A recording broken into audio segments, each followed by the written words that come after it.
We all have a shadow self. It's the unconscious self. And the way that the shadow self is created is in moments of trauma. In order to cope with the distress in the moment, our psyche fragments. So let's say you were quite young and you came home and you wanted to show something to your mum. You're like, wow, look at this, look what I made. And she's really critical. That's not resolved in the moment. No one came and told you, hey, it's okay, you know what, that's amazing what you did. So your psyche tries to resolve that for you by creating a fragmentation. And this is how the shadow self starts to be born. She's a spiritual coach who is here to teach you how to stop chasing your desires and instead start magnetically attracting to them. Please welcome Katie Clarke. The real keys I want to give people is the fact that you can heal this stuff. It doesn't have to define you for your whole life. And in fact, there's a lot of freedom on the other side of facing and integrating this stuff. How does that look like when you're working with the part of yourself that doesn't feel enough? So facing these parts of yourself, it starts with admitting. You know, you talk a lot about shadow work. What is shadow work in practical terms, and why do so many people avoid it, even when you think they really need it? Okay, so shadow work is essentially the process of making the unconscious conscious. So we all have a shadow self. It's the unconscious self. And the way that the shadow self is created is in moments of trauma, which is a distress that cannot be resolved in the moment. And when the stressful event happens, essentially, in order to cope with the distress in the moment, our consciousness, our psyche fragments, okay?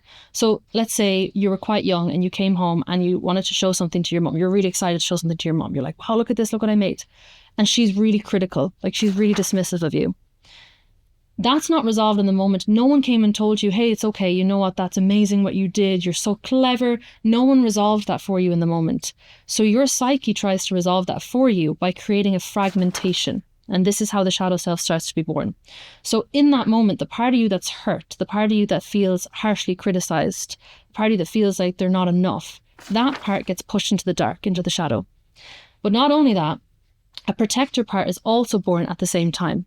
And the protector part's role is to protect the shadow aspect from ever getting hurt like that again.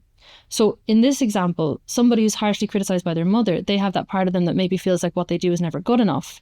They might have a protector aspect of their personality who's a perfectionist. I see so many perfectionists, and this is like the nuanced stuff, how perfectionism comes about. It's actually a protective identity trait. So they don't get criticized again. So they don't get criticized again, because if I'm perfect, then nobody can criticize me. And that means I'm finally enough. Wow. And we have, not to freak you out, but we have hundreds of these parts. Every single person has hundreds of these aspects within them, except maybe the Enlightened Masters. And so, like another example of a shadow part, just to give you a variety here, could be somebody who was really expressive as a child and they used to perform Britney Spears concerts for their family and in public. And they thought they were amazing. They literally thought they were Britney Spears until somebody made fun of them. So in that moment, that wasn't resolved. Nobody said, no, you are Britney Spears, you're amazing. So the fragmentation happens, and the part of them that's expressive gets repressed because there's shame around their expression. And then there's a protector aspect born who's shy and quiet and doesn't speak up and people pleases and doesn't speak their truth. So we have all of these nuanced experiences. And like I said, it doesn't have to be big events. It can just be moderately distressing events that we didn't have the tools to deal with in the moment. That creates these splits within our being. So then we have this whole shadow self that's deeply unconscious. We are not aware of it. Okay, unconscious shadow, that means removed from the light of consciousness, removed from our awareness. But we have all of these protector aspects. Those form our dominant personality. Those are the expressed. We have the repressed, which is the shadow. The expressed is the protector. Those are parts of your identity and who you think you are, but you don't realize that you're in an identity maybe that is self-soothing. And so you might be going throughout life and you don't feel the need to do shadow work. You don't know why it's important until maybe you set a goal and your perfectionist, for example, is standing in the way of that goal. They're really slowing you down. You can't get anything done. You're in your head. You're overthinking. You're shut off from your creativity. And you're like, why am I like this? Why do I need to obsess over a presentation for 4 months? Why can't I just send it or whatever it is, right? Yeah. Then it's time to look within and start to look at the shadow. And the reason people don't want to look at it is because it's painful. So it's quite a deep reason why it's painful. I mean, it's painful because it was stored with pain, first of all. If it was stored with pain, it needs to come up with pain. When you face it, it's going to be painful. But the other reason why it's painful is because of the kind of judgment we have towards these parts. They're not parts that are societally acceptable. That's why we repress them. So we're very... They look ugly to others. Exactly. So we're very relationally dependent species. And so anything that's shameful or not approved by the masses, we typically repress that. So it's the insecure, the ashamed, the angry, the bitter, all of those, they get pushed into the shadow. So oftentimes we don't feel safe looking at that stuff. We don't want to admit it's part of who we are, because fundamentally, actually, we think it's going to disconnect us from people around us if we accept that this is part of who we are. But the opposite is true. Mm-hmm. Because if this stuff is within you, it's distorting your frequency, it's disconnecting you from yourself. You're out of alignment. You're out of alignment. And if you're disconnected from yourself, then you can't be connected with others to the level that you could be. So what is the most, I guess, the darkest shadow self, part of yourself that you had to overcome? And what was the thing that caused you to kind of hold on to that shadow self? For me, I'm with the masses on this one. They're not good enough. Like criticize? Yeah, for me, it wasn't more, I wasn't criticized. It was more that I felt like I didn't matter for my early years. Typically, did anyone ever say you don't matter? No. Isn't that interesting? It's like we feel we're not enough. No one loves us. I have no friends. I'm not likable, whatever it is. But probably no one ever said that. I mean, maybe there was some bully kid that said like, no one's going to be your friend or whatever, but probably our parents never said you don't matter. No. Right? Exactly. But that's something you felt. You felt, I don't matter. Yeah, well. How did that show up for you then? So even if someone directly doesn't tell you you're not enough or whatever else, our child brains, they don't have the capacity to take in the full big picture. So a child, for example, that's growing up in a family where there's a lot of conflict, they can't take into account that their parents maybe are flawed and that they have their own problems, because when you're young, you look to your parents for survival. Yeah. You literally think that your parents are God when you're young. Like everything they say, you're like, yes, because it's a survival mechanism. Mm-hmm. And so if something is wrong with them or off, or there's just something wrong in general, the default response in a child's brain is, there must be something wrong with me. It feels safer, weirdly enough, than to say there must be something wrong with this caregiver who I'm depending on for my survival. Really? Yeah. So we say there must be something. You can't say mom and dad are messed up. Like they're really screwed up. No, you don't do that. Because then you're screwed. Exactly. You're like, well, if they're screwed, then I'm not safe, right? It's like, so yeah. I'm messed up. Because in a weird way, it gives you a sense of control. Because if there's something wrong with me, maybe there's something I can do to be good enough and fix the situation. Interesting. Maybe if I perform better, or if I'm more joyful, or I can sing better, or if I can get straight A's, then it's going to fix the problem. Exactly. But usually it never fixes the problem. No. And what it does is it creates this part of you that doesn't feel good enough. And it creates these beliefs that you're not good enough, when that was never actually the case. It was never actually true. It was just your perception at the time. Isn't that interesting how our brains as kids and most of our adolescent life just perceive something without someone actually saying it? Mm-hmm. But it's not the truth. We just perceive it as real. Yeah. Now, there might be part of this, like, oh, there was a disturbance in the house and it didn't feel settling and it was never resolved. Or we just swept things under the rug, or whatever. Whenever mom came home or dad came home, we didn't say certain things. Otherwise, they were going to get angry. Like, sure, but man, it's like, it's so fascinating that so many people, we just, our brains think this certain way instead of thinking, be do have, like the order of creation, or like, oh, this is just a little problem they're having. Nothing is wrong with me. I'm fine. Like, you're saying we were born whole, but no one actually believes that. Yeah. Unless they were told it over and over again. And anytime there was a disturbance, your parents came down and said, Mommy and Daddy love you. Nothing is wrong. Like, we're just doing, this is life sometimes. But that doesn't happen for 99% of people. No, and the eye contact, all the little stuff as well. How much eye contact should parents be having with their kids on a daily basis for them to feel more securely attached? I don't have a statistic. Yeah. I wish I That's did. interesting. Is it like minutes? Is it 20 minutes, seconds? Like, I don't even know what that is. I can't remember the exact number, but yeah, I should look that up. because I know you're a parent. I've got twin girls, 7 months old, that I'm like, and I will hold them and stare them in the eyes. And Until you freak them out. Well, I've been doing that already. I mean, but they're not going to engage. They might be looking at me for 20 seconds, but then they're like looking around and playing or doing whatever. So, but I'm really trying to like just stare into their soul, because I'm also just fascinated by the miracle of life and creation. I'm like, how did this even come from us? It's a miracle of how it's even possible. So, I'm just like in the awe and wonder of it all while connecting with them. So, but yeah, I need to figure that out. I love that. Well, I don't think you need to worry too much. I mean, there's no perfect parenting handbook. No, I need to be perfect. I can't mess them up. No, I'm just kidding. That could create its own problems. Exactly. I need to be perfect every day. Yeah. I need to get it all right. Well, I don't think you need to worry about it, because you've done inner work, right? So if I were to give someone, I'm not a parent yet, but if I were to think about what I could give someone as a parenting handbook, it would be like, work on yourself and heal your own stuff, because that's really what you're going to pass on. And healing's a journey. Healing's a journey. It's not like you're going to be perfect consistently. You're never going to be perfect. And it's going to be an ongoing journey of coming back into your true self, when you feel triggered or feel a response to something, finding a way to feel that peace, that wholeness again, and not fall back into the shadow self that can come out from time to time. To answer your question from earlier, yes, it was like a 2-part question and answer in my mind. So my shadow part of criticism, is that what it was? Not feeling like I mattered, not feeling good enough. That was a really core one for me. And sometimes when you have a core one like that, like a really core wound, that can create multiple protective parts, not to freak anyone out or so what was that? What was that for you then? So for me, the first thing it caused was me to attract relationships where I wasn't treated well, right? Because you didn't feel like you mattered, so you didn't deserve a relationship of love and... Exactly. So that was the first kind of layer. And then I started to realize, okay, this is coming from within me because of certain things that happened, and I didn't feel like I had the support that I needed when I was younger.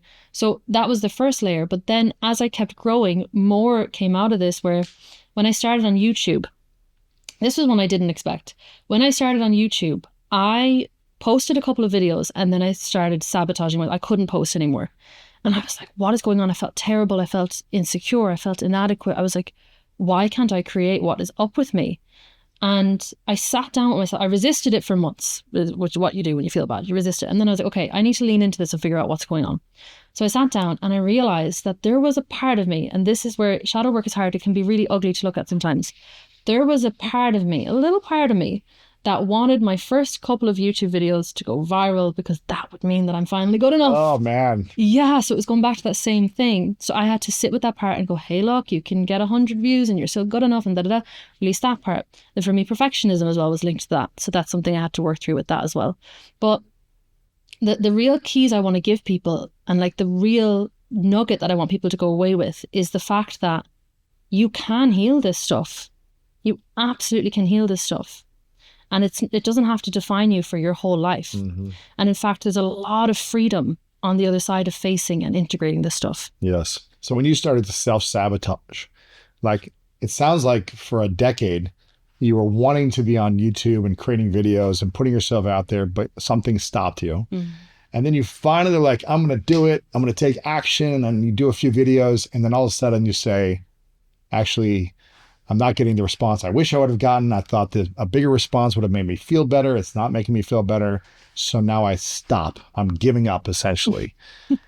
What did you have to let go of from that time of self-sabotaging and stopping into restarting again and committing to the process, no matter what the outcome would be? I had to let go of the part of me that wanted me to blow up on YouTube so that I would finally feel special and good enough. I had to talk to that part of me and let her know, hey, you are special and good enough. Even if you get 100 views, that's fine. So I worked with her and she calmed down. How does that look like when you're working with the part of yourself that doesn't feel enough? Are you staring in the mirror? Are you journaling? Are you meditating and having a conversation with yourself? What does that look like? Journaling is the best place to start, in my opinion. And if you don't journal, just start journaling, because it will open up your awareness so much. Journaling or meditation is really good. So facing these parts of yourself, it starts with admitting that you don't feel good, that there's something wrong. You admit it. You stop resisting it. You go, okay, I feel insecure. Okay, I feel triggered. Okay, I feel anxious. Okay, whatever. And one thing that I say to people when they're in this phase of resistance is to just kind of turn within, whatever it is that's coming up, just say 3 times, it's okay. It's okay. It's okay. Because that gets you to accept it and stop fighting it. If you're resisting something, if you're judging something, you will never understand it. You can't be in judgment and understanding at the same time. If you don't understand it, you can't integrate it. So you have to accept it first. Stop judging it, accept it. It's happening. It doesn't mean it's okay. It means you're actually going to start the process of releasing it. So accept it first of all. Then you want to just observe it and start to name it. What is this feeling? Where does this live in my body? How does it feel in my body? Start identifying it. And then you want to tune into what part of me does this correspond to? And that's where, if you're doing it in a meditative state, you can tune into your body and feel into where this is in your body and like pull that part of you out and look at them. You might notice it's a 5-year-old version of you. You might notice it looks like a crazy goblin or something, whatever it looks like. Or if you're in a journal, you might start to get certain traits or characteristics or a time frame of when this version of you was born. You don't even need to know exactly when you're doing shadow work, by the way. You don't need to know, okay, this was the 5th of December, 19... No, you don't need to know exactly. But you want to start getting awareness as to what this part of you is and what's wrong with them, really. What are they feeling?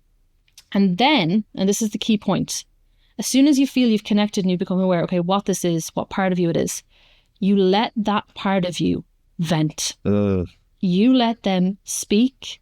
You let all the emotions come up. Get it out. Get it out. So for me, like me getting rid of this I'm not good enough thing, that was with me for years. I had many moments where I had to sit down and I had to cry and I had to scream and I had to be angry and let all of that stuff out of my system that was connected to that part of me, because that is the release. And sometimes when you do this, the things that part of you are saying are not things that you would consciously ever say. So I had a time where I had really bad imposter syndrome. You have to be okay with that. Yeah. I had times where I had really bad imposter syndrome. Don't do it around other people. Do it in the pillow or do it by yourself. Make sure you're in a quiet space where you won't be disturbed. But I had this imposter syndrome part of me before, back in my previous business, where I set a boundary and I was really triggered. And this was after I started doing shadow work. So I was like, okay, what is this? Why are you triggered? And I went into it, and I went into the part of me that felt triggered. And she was saying things like, you're just a stupid girl, nobody respects you. And me, whole me, would never say that. I knew better than to say that, right? I know the power of my words. You were saying this out loud? I was saying it in my journal. Okay. And I would say it in like a meditative state. You can say it out loud as well. Yeah. I was with my boyfriend at the time and he was in the other room. So I was like, right, I'll just do this. But, I just let her. I didn't judge what she was saying. This is kind of the key energy you want to be in. You're in the compassionate observer. And even if it's something you would never say or express, there's a part of you that needs to express that. You'd be shocked at the stuff that would come out. Wow. So for her, she had to get all of this out, like, you're just a stupid girl, da da da. And then I started to realize, oh yeah, this was coming from this time that I was made to feel like a stupid girl at a meeting. And that's why this part of me exists. And I get it. Because once that part of you then is finished venting and releasing and purging, then then you understand it. Then you know how to reassure it. Because you've listened to it, you've felt it, you've let it process. And even if we think about the emotion that part of you is holding on to, that's an energy cycle that hasn't completed yet. So when you let yourself feel the emotion, whatever fear, inadequacy or pain happened, when you let yourself feel it, the energy cycle can complete. And then it can start to leave your body, basically. Mm-hmm. So once you've let them vent, then you reassure them. This is like where things start to get really nice and they get lighter and lighter. So you say to them, I'm here for you. I love you. I see you. I'm never going to leave you alone again. I'm sorry I pushed you in the dark. I cherish you. You're a part of me. And if you're doing this in a meditation, you might actually start to see that part of you changes. They start to brighten up and they start to feel safe to let go of this old way of thinking. And you can tell them anything they need to hear to feel safe in letting go of this old belief or this old idea. And then you'll notice that their energy is shifted completely. The whole thing will have freed up. You can give that part of you something new to focus on. So you can say, like what? Instead of, for example, instead of telling me, I'm just a stupid girl who doesn't know what she's doing, you can back me up and give me like more reasons as to why I do know what I'm doing. You can remind me of all the reasons why I am capable. You can remind me of all the times that I have been capable. Because that part of you is a part of you and they need a role. And so that's the whole process. It doesn't take very long. It doesn't take a whole lot of time or energy. And it is so transformative. It just takes courage and the humility and honesty to just really look at yourself. Oh man, such a powerful exercise. I've done this many times, and I'm constantly reminded I'm doing this as well when my, the little version of me comes out or gets triggered or something. And I think it really comes down to, do you want to be the most empowering coach to yourself or a constant critic to yourself? Yeah. And like you said, you need to have courage to coach yourself. It's easy to criticize over and over again, like you're an idiot or you're stupid or you don't matter or whatever it is. That's like an easy program that is just playing in most people's heads. It takes courage and consciousness to distance yourself from the part of you that is out of alignment, where it feels like it is you, but it's just a part of you that's out of alignment from your greatest version of you. And it takes consciousness and courage to look at it and have compassion, like you said, for that part of yourself, even if you've been running in this cycle or script or story for years, and say, wow, I can't believe I've allowed myself to run this way. I've allowed this part of me to essentially be my identity for so long, or perceive as my identity for so long.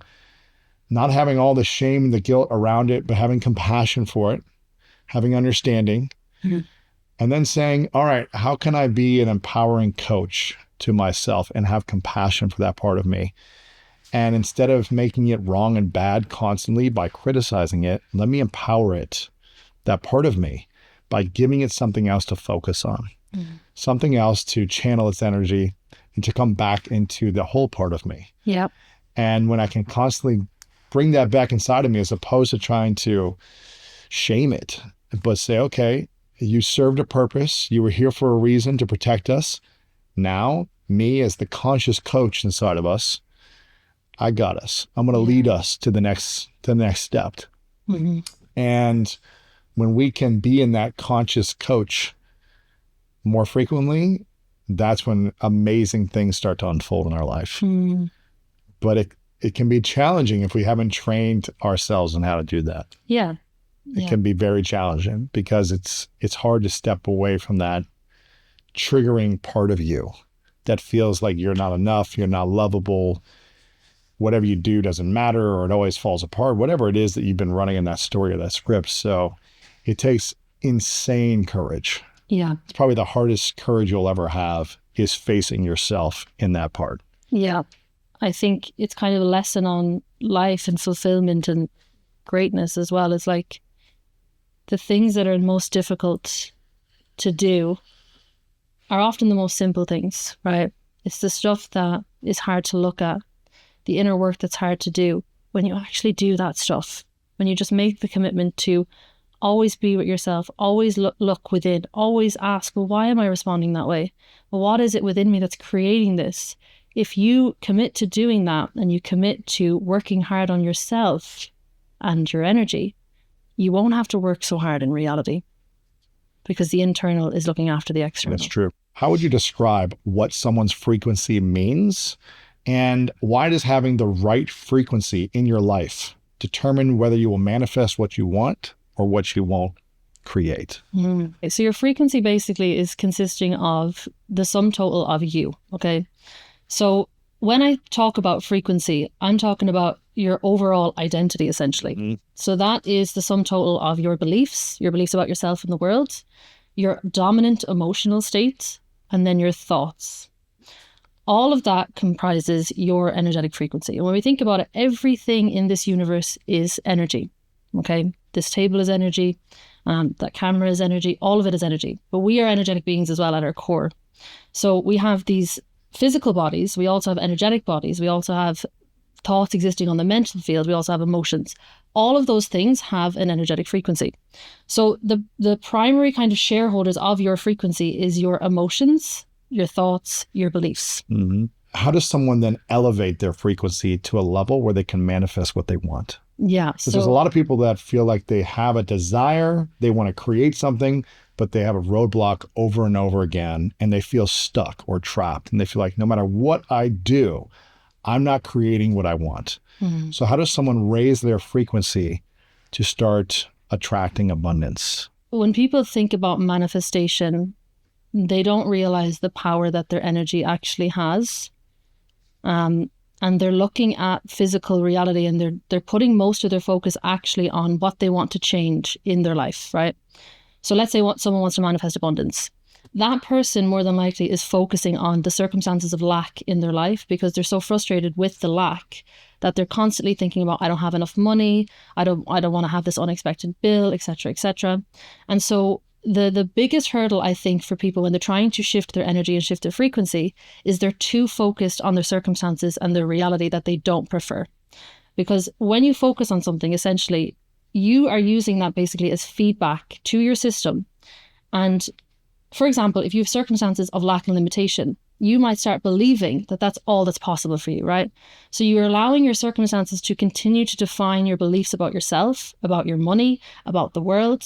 That dictates your thoughts, that dictates your identity, and your emotional state towards money stays the same, because you're constantly looking and feeling, oh, I feel lack, I feel limited, right? So the biggest and first step I would say for people, if they want to shift their frequency, is they have to stop taking their circumstances as definitive. That is like the number one biggest thing that I teach that really starts shifting things for people. They've got to start realizing that they are so much bigger than the circumstances. They are so much bigger. And physical reality, when we think about manifestation, like if you're in a circumstance of lack, that is kind of like the final 1% of manifestation. It's not the full process. There's an entire unseen process that goes on before we hit the final 1% of the circumstance of lack. And that unseen process starts within you in your energetic frequency. So you want to start defining your identity, your beliefs, your attitude, your emotions, your thoughts about money, for example, if that's what you're trying to shift, from within. How do they start shifting that internally? There's so many steps, but the first one is to, first of all, realize that the past does not have to be the future. It does not define them unless they say it does. Okay. So one of the biggest things, and we're going to go quite out there for a minute, but one of the biggest things that starts to reframe this for people is when people realize that they are very powerful, creative beings, and they realize they're already manifesting constantly. We manifest like we breathe air. We can't help it. God created man in his image. Okay. So we are inherently creative beings. We have an essence. We have like a fractal of that divine essence of God within us, each and every one of us. And I think a lot of people, the reason they aren't able to change is because they don't believe that they have this power. They don't believe that they have so much power over their circumstances. And so what ends up happening is they end up treating their circumstances as totally definitive, rather than them realizing, oh, hey, I'm the one who's creating this situation. I'm the one who's energetically corresponding with the reality of lack. And so when people want to manifest, I think the first thing they have to get into their head is the order of creation in reality. What is the order of creation when manifesting a new reality for yourself? You can look at this from a few different perspectives, but everything that exists physically in the physical world has come from the non-physical, okay?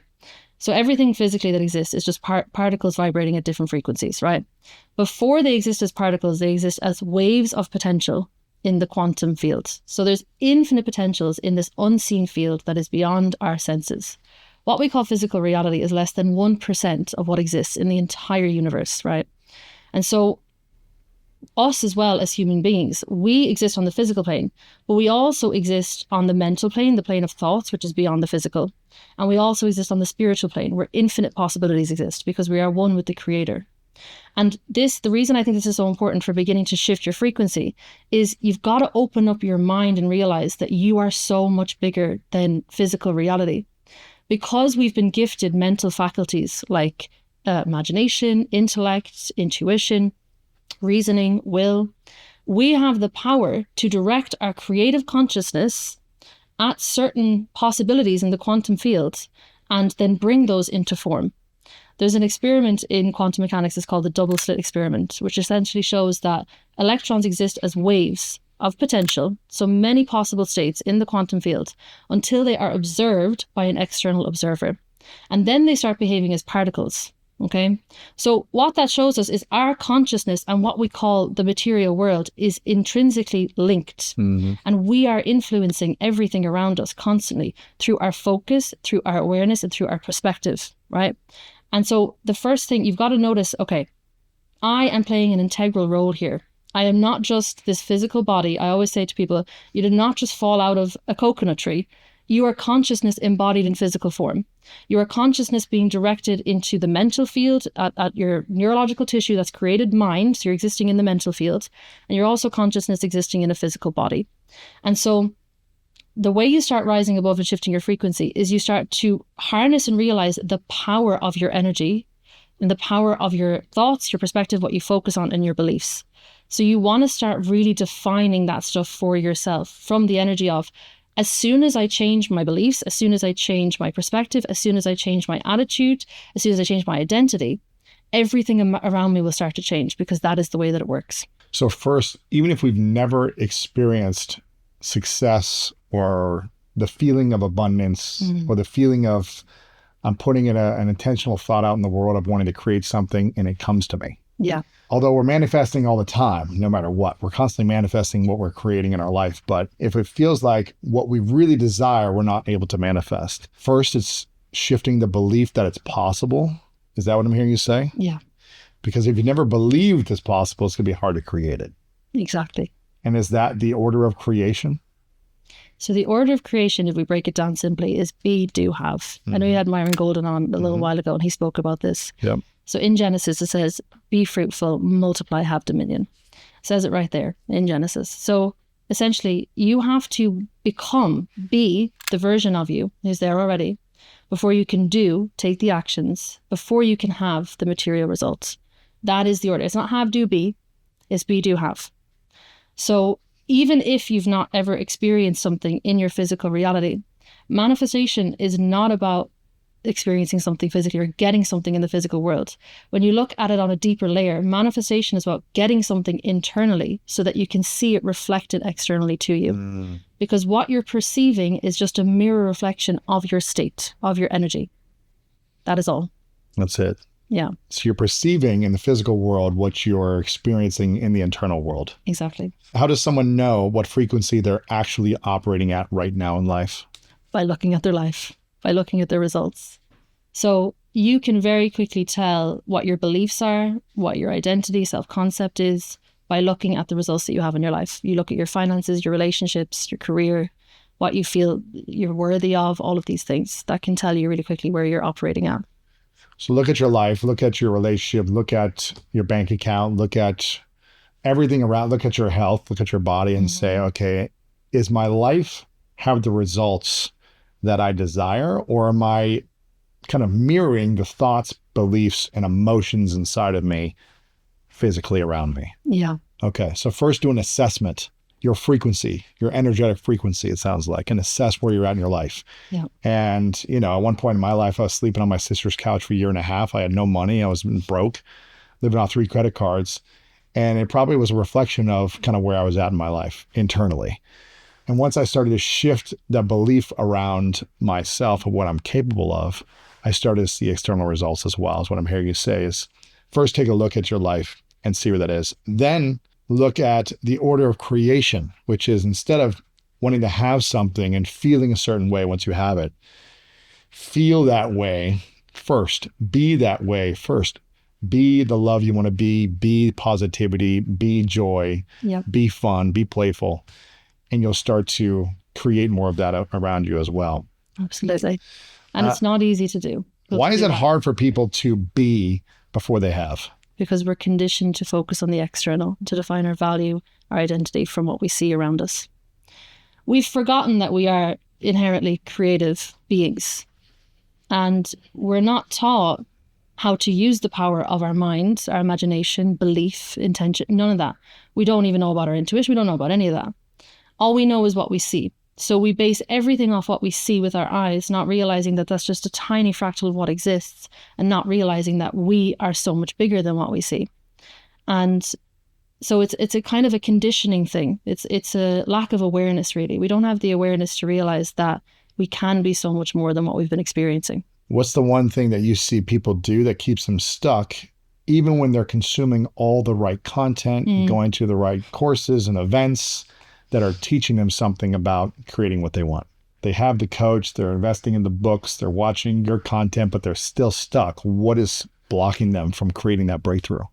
Fundamentally, people get stuck when they know they don't want to be who they've been, but they're not ready to be who they're supposed to be yet, right? So if you almost think of it like every outcome that you desire in physical reality, there is a version of you that corresponds with that version of reality. And your ticket to getting to that version of reality, that level in this game of life, is becoming that version of you now. That's the only way in. That is the only way. There's no other way in. You have to become that version of you first. Then you can start living within that level in that game of life, right? And so a lot of people get stuck because they're learning, they're getting all the information, they're learning all the stuff, but they're not embodying it. They're not actually living it, okay? So they could know, okay, I need to set these boundaries. I need to have new standards. I need to cut all of this stuff out. I need to cut these people out. I need to show up more, courageously, or I need to show up more authentically, or whatever it is. But they just can't do it. And so then a person will enter what I call the in-between phase, which is a really painful phase. If you've ever been in the in-between phase, it's not nice. That's where you're stuck because you're not who you were and you're not that new version of you yet. So you're just kind of floating in the middle. And the only way that you can get unstuck is to figure out, why are you resisting becoming that version of you? Like, what is it within you that fears that or thinks you're not worthy of that? Because nothing you do is random. Every behavior that you have is driven by a belief or a part of you or a past trauma or something like that. And so oftentimes we're blocked from stepping into that next level version of us, and therefore that next level reality, because there's parts of us that are just resisting that are not ready to go for it. Well, it's almost like you have to kill off the person you once were in order to become the version of you that can attract everything you want. It's maybe not kill off, maybe it's a bad thing, but it's like you need to let go of something, whether it's like killing off or letting something die that was once inside of you to start living in a certain way that attracts the things you want. Yeah. And it's stepping into the alignment of what you want and the way of being that's necessary, that's required to attract what you want in the physical world. Right? Yeah. So when we see people growing a lot and they have a lot of success in the world and they keep reaching new levels, you can look at that person and just know what they're doing is they're changing into different versions of themselves constantly. That is a person who's constantly evolving, which means constantly letting go of parts of the old self. That's the journey. You can't bring that with you. You can't bring that with you, no. So I always say for every next level that you go to, you're going to have to sacrifice a part, if not multiple parts of you. Because let's zoom it out for a second. Okay. We all came into these physical bodies. Our souls descended into these physical bodies. We opened our eyes. We started to get conditioned and programmed by the world around us. We started to have different experiences, different traumas, different things happen. And we start building this identity, okay? And oftentimes the identity that we are embodied within for most of our lives is not the vehicle. It's not the identity that corresponds with our dream life, okay?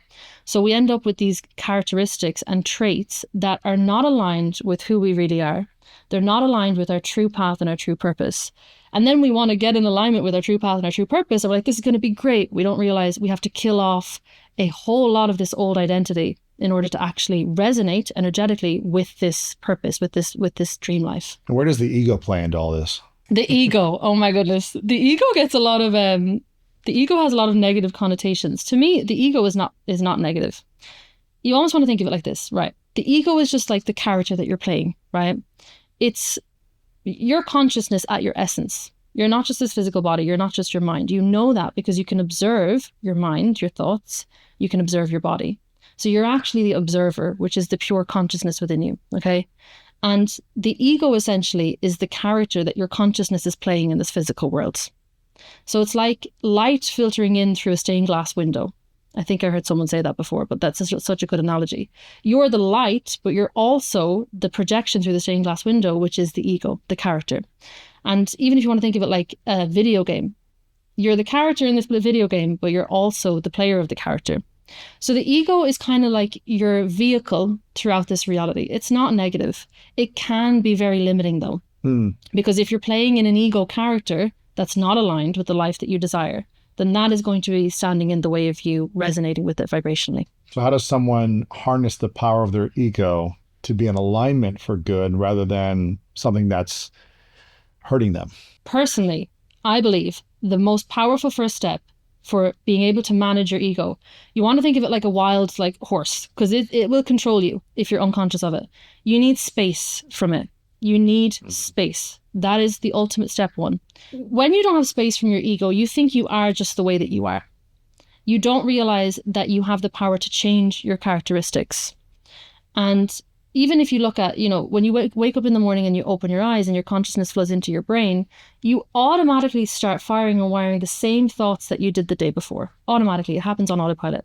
You have like these well-trodden neural pathways in your head that are just, they've been used for so long that the brain will just use them because it conserves the most energy to use them. It's the easiest route. So you'll think the same things about yourself, about your life, about everything. Mm-hmm.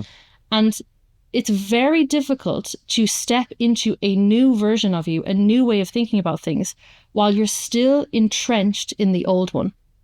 It's like trying to jump across the Grand Canyon. It's really difficult. But if you can take your conscious awareness away from your old thought patterns and away from this old version of you, and you can enter stillness, present moment awareness, you can realize, I'm not just these thoughts. I'm not just this version of me. And then from there, you have the power to direct your awareness down a new pathway, one that corresponds with a new version of you, a new way of looking at the world. We have this thing called limiting beliefs a lot. People say that you have a limiting belief, and that's one of the things that's holding you back. What would you say is the opposite of a limiting belief, and how can someone start to embrace that opposite? I love this question. Okay, so the opposite of a limiting belief is an empowering belief. Most people never have empowering beliefs because they doubt themselves and put themselves down constantly. Mm-hmm. So how do we step into empowering beliefs? First of all, you need to realize that you have limiting beliefs. Mm-hmm. And how you start to identify your limiting beliefs, like we said earlier, is you look at your life and your results, and you look at, well, what do I need to believe about money for this to be the case in my reality, for me to be running out of money every month? Or what do I need to believe about myself and what I'm worthy of for me to not be able to attract more money in my life? So you almost do like a case study of yourself. And again, it helps a lot if you're in that like observer energy, that neutral state. And you look at, okay, the results that I'm having in my life, they are a direct reflection to my subconscious beliefs. So if I want different results, I need to figure out, what am I believing here that's creating this experience for me? You start to identify it. The other way you can identify your limiting beliefs is to notice when you are speaking something over you that makes you feel limited. Notice when you say something that like shrinks you or makes you feel small or makes you feel like you can't do something. Like what? Like I can't, or that's not possible? That's not me. I could never do that. Must be nice. That kind of stuff. Like if you see someone else succeeding, you're like, oh yeah, they could have it, but I could never. Those are all pointing to limiting beliefs.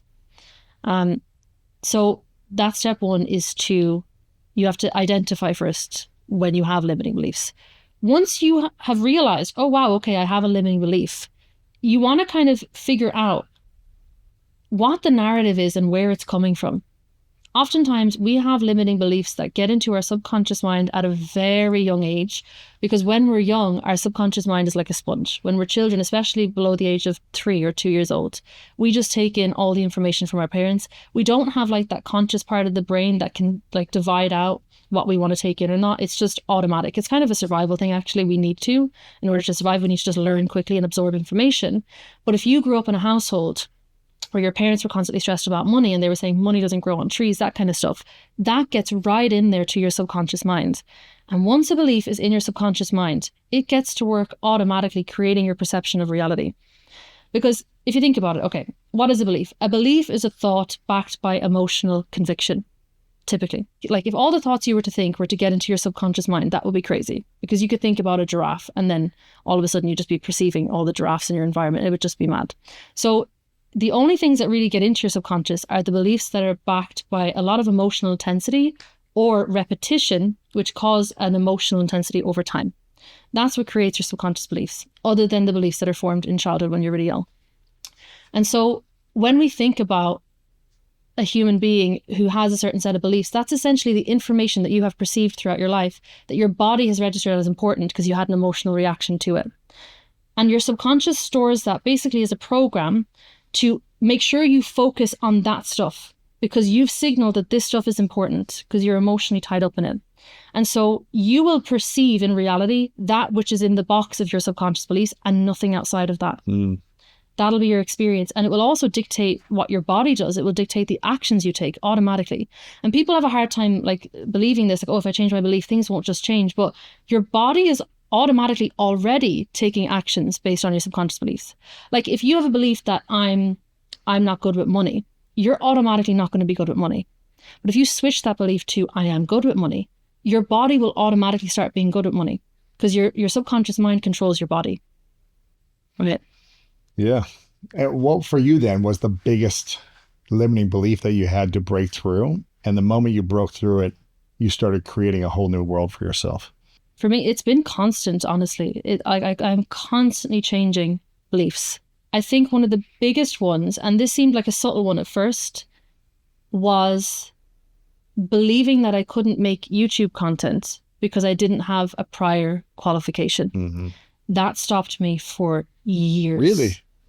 Years. How many years? Oh, I would have been on YouTube probably at the age of 15 if I didn't have that belief. Oh, wow. Yeah. Okay. And I remember I was getting to the point, I was getting so fed up with not starting on YouTube. And I was like, right, what is it? Why can't I start? What do I believe about myself? What was it? It was this belief that you can't get on YouTube because you don't have a qualification. For what? Qualification for what? I don't know. This is beliefs that don't make sense sometimes. They don't make sense. Yeah. But I thought, I need to have a super successful business, or I need to have some kind of accolade for people to take me seriously or to feel like my voice matters or anything like that. So I sat down with that. This is one of the clearest ones I can remember. And by the way, if you're rewiring a belief, you just get your journal out and just write down, okay, where is this coming from? What is this narrative? What is this based on? I didn't realize, but I was looking at stuff in my reality that backed up this belief. I was only really watching people who had achieved a lot of success before. So I was thinking, right, I'm not them, so I can't do this. I can't make content. Then I looked a little bit deeper and I was like, okay, what do I want to believe instead? So to answer your question about how to rewire belief, we're going to go back to that now through this example. Essentially, you reprogram a belief, you identify it, you figure out where it came from, and then because when you figure out where it came from, essentially you start to reduce sometimes the emotional weight that it has. When you figure out that you have a belief from something ages ago that maybe it wasn't even yours, maybe it was your parents', a lot of the emotional intensity you felt before in that belief, it starts to drop off because you realize, oh wow, that's actually not really true, or that doesn't have to be true for me anymore. So rewiring a belief, you've got one belief that's already in your mind, right? That's the one that you've got. Say that's your limiting belief. To get rid of this one, you need a new, more empowering belief that totally contradicts the old one. So if you have a belief, I'm broke, you need to have a belief like I'm abundant, because that's an opposite belief. And if you can believe in that more, i.e. buy into your emotions more than the old one, it will displace it. I've called this the law of displacement. I don't know if I made that up. I feel like I have. But essentially, you rewire a belief by displacing it. So break it down. So give me an example of like a belief around something and how to displace it. Okay, so let's take the example of someone who thinks they're bad with money, right? They're going throughout their life, they're very bad with money. They realize, oh, hey, I have a belief that I'm bad with money. They want to look at, right, where did that come from? Maybe it came from times where they saw their parents be really bad at money. And we just are not good with that kind of stuff. We're not like that, right? So they have this narrative instilled into them that they're bad at money. They're just not the kind of person who's financially It's hard to make money. It's hard to manage money, whatever it might be. Yeah. So from a young age, they might have this belief instilled into them that they are bad with money. And what they can do practically is just see where that comes from and then go, okay, what do I want to believe instead? This is like the pivotal point when it starts to shift. What do I want to believe instead? So I have a certain belief that I'm bad with money. Yeah. Now, what do I want to believe instead? I want to believe this. Yeah. You have to figure out what an opposite belief is in that same category that could replace it, right? So an opposite belief is I'm good with money. Now, what a lot of people make a mistake with when they're trying to rewire a belief is they're trying to pick a belief that feels a million miles away.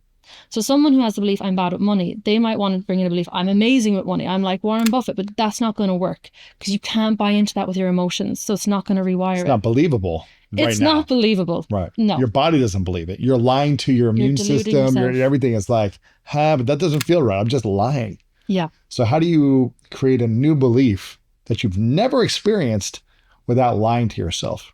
These are questions I've asked myself so much. I'm lucky for you, I have an answer. You pick a belief you can believe in, even just like a little bit believe in. Pick the lowest hanging fruit belief that's more empowering than your old one. I don't know if you've heard of the law of polarity, but essentially you're moving up the spectrum from the negative end of a particular belief or a particular energy into the positive end. It doesn't mean you have to go from I'm broke to I'm super wealthy. Mm-hmm. It could be I'm broke to I'm improving every day in my finances, right? It could be I'm bad at money to I'm getting better and better with money. I'm not as bad as I used to be at money. So you're trending along the spectrum into the more positive range. But the key thing is the moment you buy into the belief that you are getting better at money, that replaces the belief of I'm bad at money, because the two can't exist at the same time because they're opposing each other. Yes. Okay. So you pick something you can believe in, and then you buy into that with your emotions. How do you buy into that with your emotions? There's a few ways. The first thing you can do is close your eyes, calm yourself down, slow down your brainwaves, relax your body completely. Let your consciousness come out of your thinking mind and into your subconscious mind, where it can connect to a new possibility, to your imagination. And then you just visualize what it feels like for you to live in this new belief as your new reality. And you get your emotions involved. So you picture in your mind, using your imaginative powers, what reality feels like, how you feel in this new belief of I'm getting better and better at money. You might play out a scene where you're doing up a budget, or you're deciding not to splurge on something, or you're deciding to invest in something.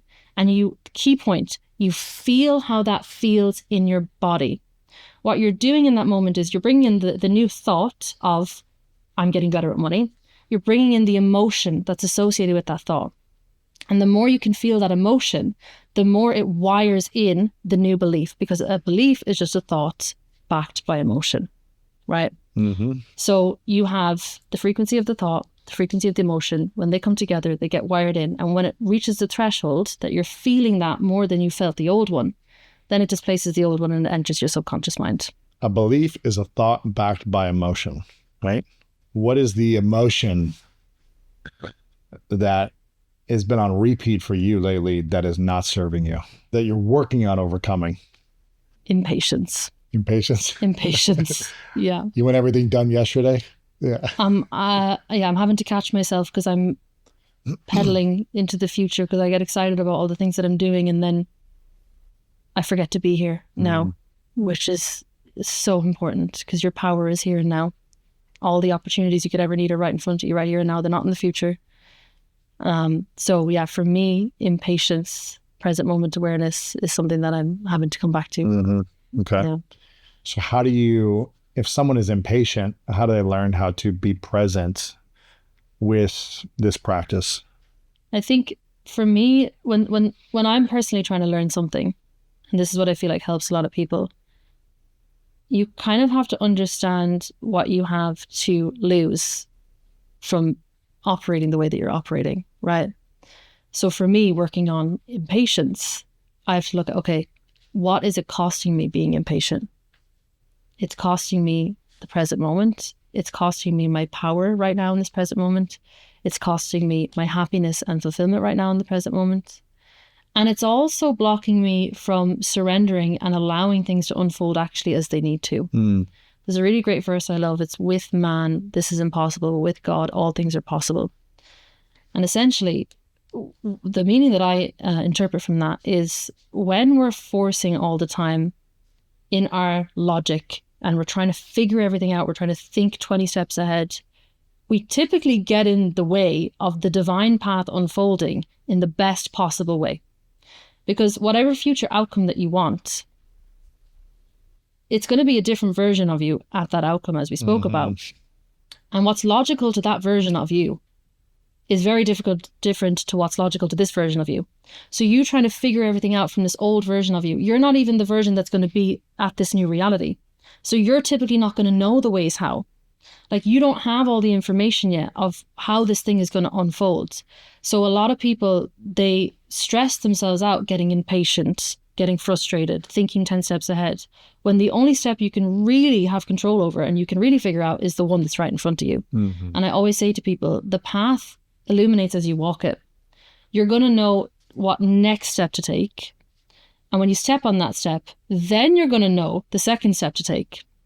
And when you step on the second one, then you're going to know the third one. But you're not going to know all 20 steps when you're on the first step. Why? Because every step that you take, who you are, who you're embodied in, changes a little bit. your energy changes a little bit, your perspective changes a little bit. And then when your perspective changes, the steps that you can perceive to take change, right? So who you are on step 0 is not the same as who you are on step 5.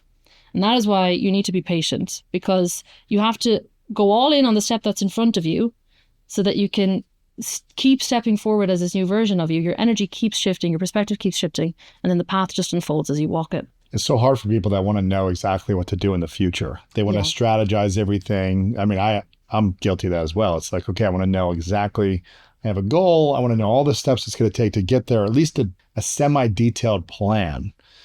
But a lot of time the plan's going to change. Yeah. So if someone has a goal in mind, they're listening to this, they're watching this, and they say, okay, I want to create this specific outcome in my life. My health, my relationship, a new career, a business, a certain amount of money. And here's my detailed 10-step plan. What should people be thinking differently around accomplishing a goal instead of trying to have everything figured out from now until that goal happens? It depends on how different the goal is to where they are right now. If you're going to a reality and experience a reality that's very different from where you have been, it's going to be a very different version of you that's able to correspond energetically with that. And again, that version of you has a whole different perspective. What's logical for them, the ideas that they have, the actions that they take is very different from this version of you. That's why they can have those results and this version of you can't. So what I say to people when they're trying to manifest a big change in their life, you write down the vision, you get it as clear as possible from what you know now, but you write that down so that you can then extract from the vision, who is the version of you who's there already? Because that is the vehicle to get there. That is the path. Don't worry about the path that your old mindset is making up. Your old mindset has gotten you the results that you have right now. It's not going to get you to the new reality, because essentially your logic has just been programmed by what you've experienced up until this moment. It can't tell you how to get somewhere it's never experienced before. Okay. So, and that old version of you, that old way of thinking, it's not coming with you to this new reality. So you don't need to listen to it. Okay. So a lot of people, they shoot themselves in the foot because they start trying to think, oh my God, I have this big dream, I have this big vision, but it doesn't make sense. They're trying to make it compute with what they've experienced in the past, when it's a totally different vibration. It's a totally different reality, and it's not going to make sense to the old version of them. And it's okay that it doesn't, because that version of them is not coming with them. So tangibly, what can someone hold on to then? They hold on to becoming the new version of them. They go all in on becoming the version of them who's there already. And when they do that, their identity begins to shift, their beliefs begin to shift, their thoughts begin to shift, and then what they think is logical, the ideas that they perceive to take, the actions they perceive to take, that all changes automatically. If someone's in a breakdown right now, how do they even know there's a good version of them inside of themselves when all they feel is shame, guilt, embarrassment, loss, like they're not enough? And no matter what they do, they're never going to be enough. I think it starts with just educating yourself on why you feel the way that you feel. None of us were born ashamed. None of us were born traumatized or not feeling good enough. Okay, so we're all inherently whole. We're all inherently good enough. We're all inherently abundant. We're all inherently very connected. At our essence, we are, that can't be touched, that cannot be touched. But as we go throughout life, we go through different experiences that program us into believing that we're not good enough. We might have different trauma experiences. And when I say trauma experience, I don't mean, it doesn't even have to be a big trauma, right? A lot of people do have big trauma, but a trauma is just something that was distressing. It's a distressing experience that was not resolved in the moment. So a trauma for a person could literally just be, as a baby, not getting enough eye contact. That could be a trauma. And as a baby, you need a certain amount of eye contact. Otherwise, you start to feel like you're not seen, like you're not important, like you're not valid, like you're not safe. That's a trauma. And so a person, as a baby, who just didn't get enough eye contact from their mother, they might have an integral belief that I'm not worthy, I'm not enough, just from that. Okay? So I think it starts with understanding that we all have trauma. We all have trauma. Except maybe the enlightened masters that have walked this earth. I think they're pretty clear. But all of us as human beings, we have inherited a lot of trauma. And it's not to point the finger at your parents or your family and say, oh, this is their fault. No, because they had trauma. So this world is operating in a certain state of consciousness that makes it quite difficult to meet all the needs of children and of people around us. We're quite separated from each other, and we're quite disconnected from the heart and from connection and from meeting our needs together as a collective. And so naturally, we inherit these traumas because of that when we're very young. And those are the things typically that cause us to hold on to shame, self-doubt, feelings of not good enough. I read recently that 80% of millennials don't feel good enough or more. That is a problem, right? Yeah. Because and when you start to dig into the reasons why someone doesn't feel good enough, this is the crazy thing. You start to realize there's really no basis for it, right? So it starts with understanding that you're not alone if you feel this, first of all. You're definitely not alone, that you're in the majority. And the reason so many people feel that way is because of the experiences they've had throughout their life that have not been resolved yet. So it comes down to healing and creating a space for yourself to heal the different big or little traumas in your life that have been unresolved. Mm-hmm. And resolving those and creating new meaning around those experiences or new relief around those experiences where they don't define your beliefs anymore. Yeah. And when the past is defining who you are and your beliefs around what is possible for your life, then you're always going to feel stuck at some level, or you're always going to be repeating a pattern in a new environment, just replicating an old belief until you shift and start to heal the past so you can create space for new beliefs. You know, you hear this thing about people saying like, take your power back. Mm-hmm. Like you got to take your power back. Does taking your power back meaning starting a healing process, creating boundaries, doing shadow work? Like what does taking your power back actually mean? And where does your power live? I love this question. I only answered this question in my journal 2 weeks ago. So you're like connected to me. We're quantumly entangled. Okay. So a lot of people think that taking your power back is about saying affirmations and repeating to yourself, I am confident, I am powerful. Yes, that stuff can help you. It can help direct your focus. But really, your power is found in facing all the parts of you that believe you don't have power. Mm-hmm. That's where your power is. Because that's the stuff that's keeping your power locked up and hidden away from you. Okay? So the ashamed parts, the parts that fear that you'll never be enough, facing those, meeting those, integrating those is the path back to your power. Because inherently you're powerful. You are inherently very, very powerful. Bob Proctor used to say, you have enough power in your body to fuel an entire modern city for a week, right? We're very powerful beings. We were born powerful, but we've forgotten it because of the experiences that we've gone throughout our life that cause us to believe that we don't have power. On a scale of 1 to 10, 10 being ultimate power for yourself, mm-hmm. not in terms of like ruling the world or something, but you feeling ultimate power within yourself. 1 feeling like you have no power. Where are you currently on that scale? I'd say I'm about an 8. Okay. Yeah. Where were you a few years ago? Oh, a few years ago, well, about 3 years ago, I was living in my mother's house in the spare room. So I was about a 2, I would say. Yeah, I was about a 2. And the journey from a 2 to an 8, and it's ongoing, it's constantly ongoing, was really just getting honest with myself about why I was where I was and beginning to get curious about why I felt so bad about myself, why I felt so disconnected from myself, and how I could start to make my way back. And, you know, you asked the question earlier, when someone's at rock bottom or they're in that rut, how do they start to move out of it? Someone gets in a rut when they have been forcing living their life out of alignment for too long and running from themselves and forcing for too long. And so the only real way to get out of it and never get in it again is to start to actually meet yourself. When you're in that rock bottom, when you're really disconnected from your power, you need to come back into your body. Mm-hmm. You need to call your energy back, call your power back from all these things outside you, all the distractions, all the noise, all the social media, all the things that you're tying your value to, all of that.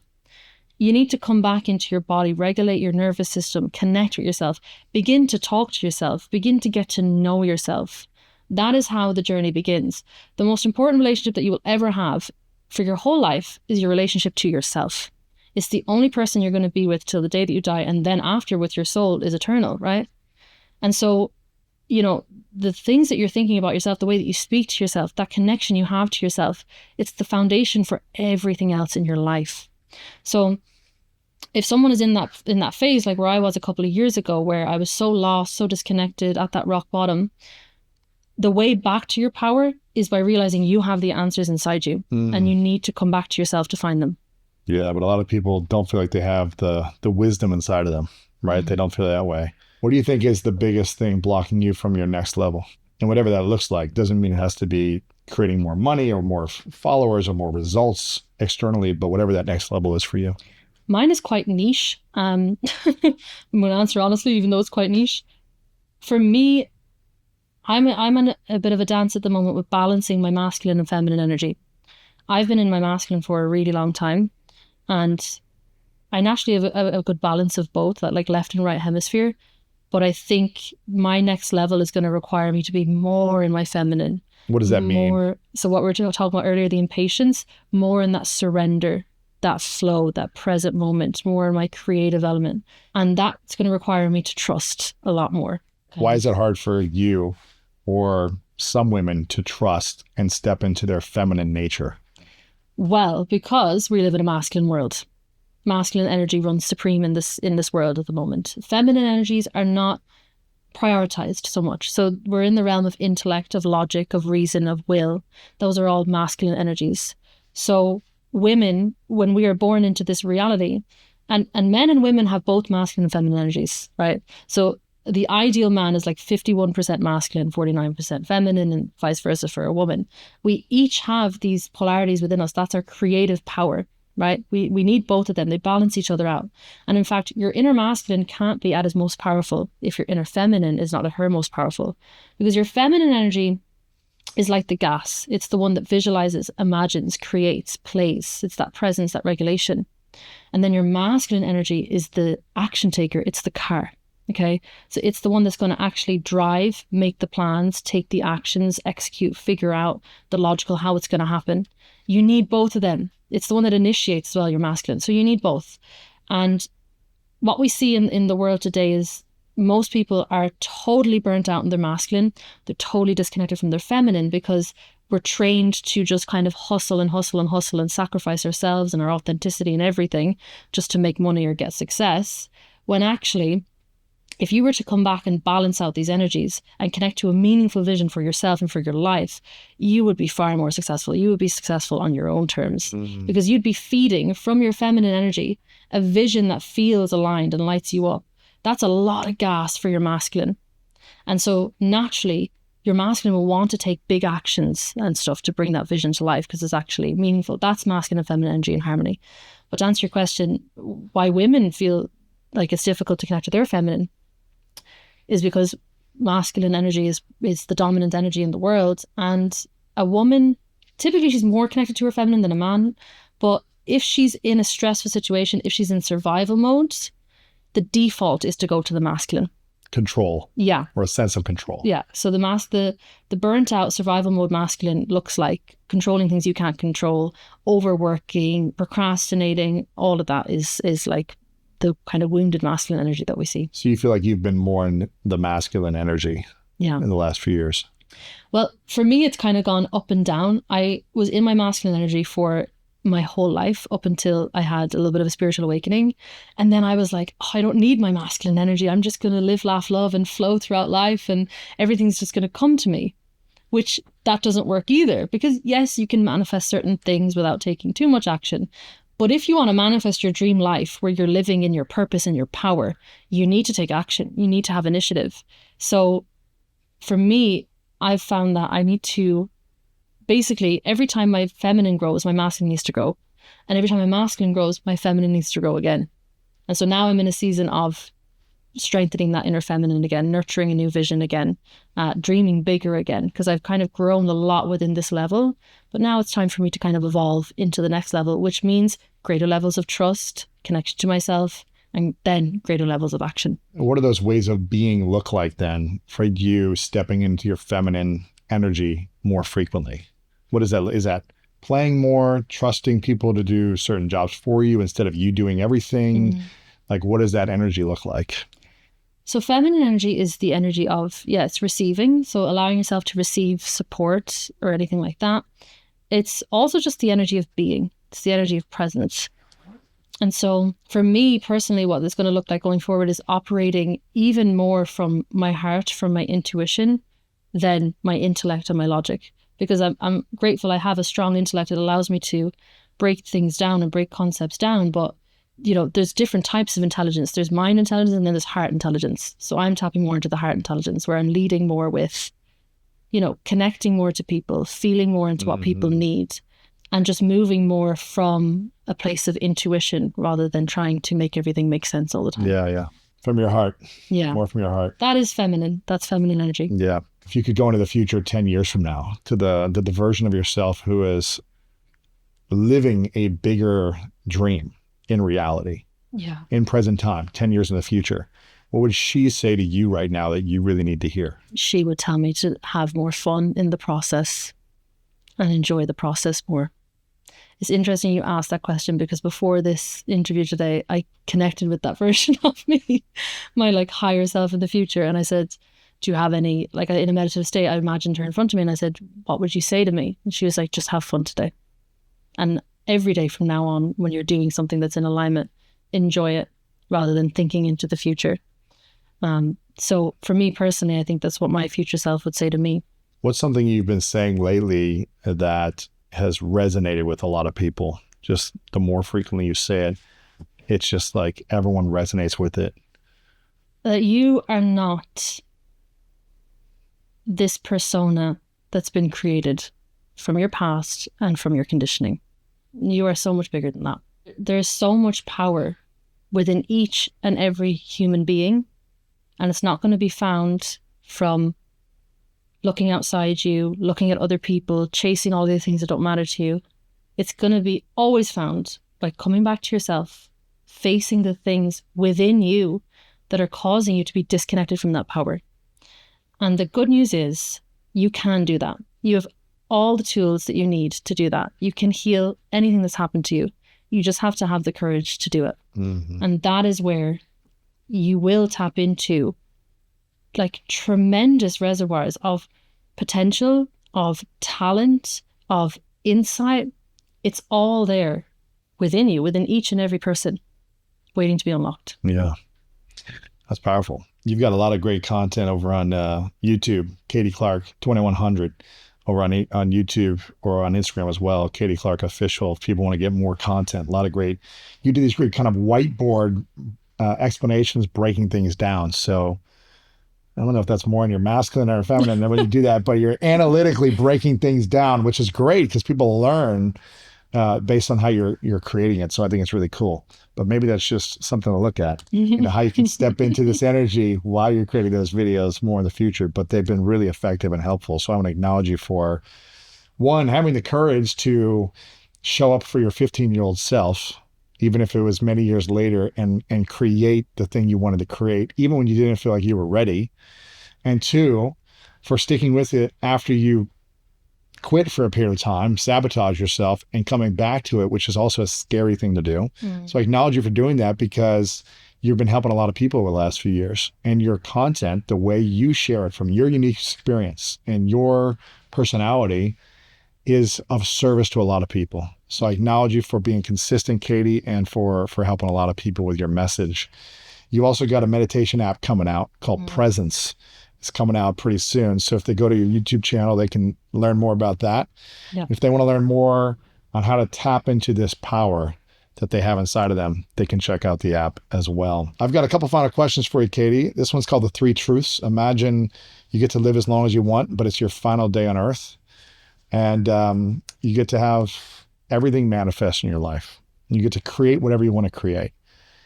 But on the last day in this hypothetical scenario, you have to take all of your content with you. So we don't have access to your message anymore. But you get to leave behind 3 final truths, 3 lessons that you would leave behind where we would get to keep and have access to.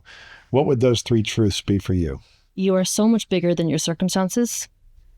And the only way that you're going to find out that you're bigger than your circumstances is to start acting like you're bigger than your circumstances. So you are either defining your circumstances or your circumstances are defining you. Mm-hmm. That is the first one. The second one is the answers that you are looking for are within you. They're always going to be within you. And when you feel yourself getting lost or straying from the path or not knowing what's going on, getting caught up in things outside you, just remember that all of the answers, all of the clarity, it's all right there within you waiting for you to come back to yourself to be able to connect to it again. Well, the third one is that you are incredibly powerful and your power will be found in meeting, facing, healing, integrating all the parts of you that believe that you don't have any. And final question, what's your definition of greatness? To me, greatness is having the courage to be authentic, to be who you really are, to be who you were divinely designed to be, no matter what that requires you to face or get rid of or change. That to me is greatness, because greatness is different to every single person. Yeah. But it depends on what you were designed to do in this life. Yeah. Katie, thanks so much for being here. Thank you. Appreciate you. Thank you. What ends up happening is that no matter how hard we try to manifest, no matter how much we deepen spiritually or how much we hold the vision, like you said, right, and have the intention, things may show up because your focus is redirected, but then it may show up and you can't keep it.